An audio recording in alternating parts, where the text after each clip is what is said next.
आगे बढ़ते हैं। ईडी की तरफ से दिल्ली के सीएम अरविंद केजरीवाल को पूछताछ के लिए बुलाया गया है। बुलाए जाने पर एसपी सदर अखिलेश यादव ने निशाना साधा है। अखिलेश यादव ने कहा कि केजरीवाल हो या आजम खान, आवाम की आवाज उठाने वालों पर मुकदमा हो ही जाता है, क्योंकि बीजेपी को लगता है कि ये लोग एक ताकत बनकर उभरेंगे जो उनके लिए खतरा है। अखिलेश के वार पर बीजेपी ने जवाबी हमला किया है। आपको बताते चलें, ईडी की तरफ से सीएम अरविंद केजरीवाल को पूछताछ के लिए बुलाया गया था। उन्हें नोटिस जारी किया था, लेकिन वो पूछताछ के लिए नहीं पहुंचे। लेकिन बुलाने पर ही काफी सियासत देखने को मिल रही है और अपोजिशन की तरफ से खासा बयान भी देखने को मिले। इसी जिम्न में एसपी सदर अखिलेश यादव ने भी निशाना साधा। अखिलेश यादव ने कहा कि केजरीवाल हो या आजम खान, आवाम की आवाज उठाने वालों पर मुकदमा हो ही जाता है, क्योंकि बीजेपी को लगता है कि ये लोग एक ताकत बनकर उभरेंगे जो उनके लिए खतरा है। अखिलेश के वार पर बीजेपी ने जवाबी हमला किया।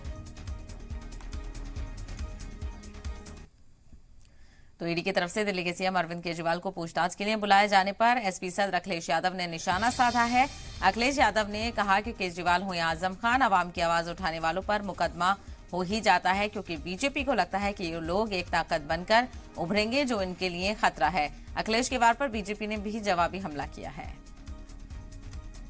देखिए, अरविंद केजरीवाल जी हो या आदरणीय मोहम्मद आजम खान साहब हो या समाजवादी पार्टी के और विधायक हों, ये हमारे साथी जो खड़े हमारे साथ हैं, अगर जनता की आवाज उठाएं तो इन पे मुकदमा लग जाएगा और लग गए होंगे न जाने कितने।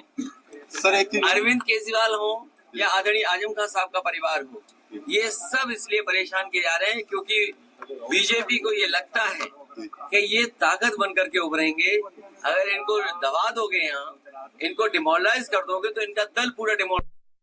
आजम खान कोर्ट से दोष सिद्ध हुए हैं। दोष सिद्ध व्यक्ति को कोई भारतीय जनता पार्टी पॉलिटिकल वेंडिटा के तहत जेल नहीं भेज रही है, बल्कि अपने कुकर्मों के कारण, अपनी करतूतों के कारण आज वो जेल की सलाखों के पीछे पहुंचे हैं। और अरविंद केजरीवाल भ्रष्टाचार के मामले में जिस तरह से लिप्त हुए हैं, उनकी कैबिनेट के एक एक मंत्री जिस तरह से जेल गए हैं और सुप्रीम कोर्ट तक ने जमानत देने से मना कर दिया है, ऐसे में इन पर राजनीतिक आरोप प्रत्यारोप करने की बजाय जैसी करनी वैसी भरनी होगी।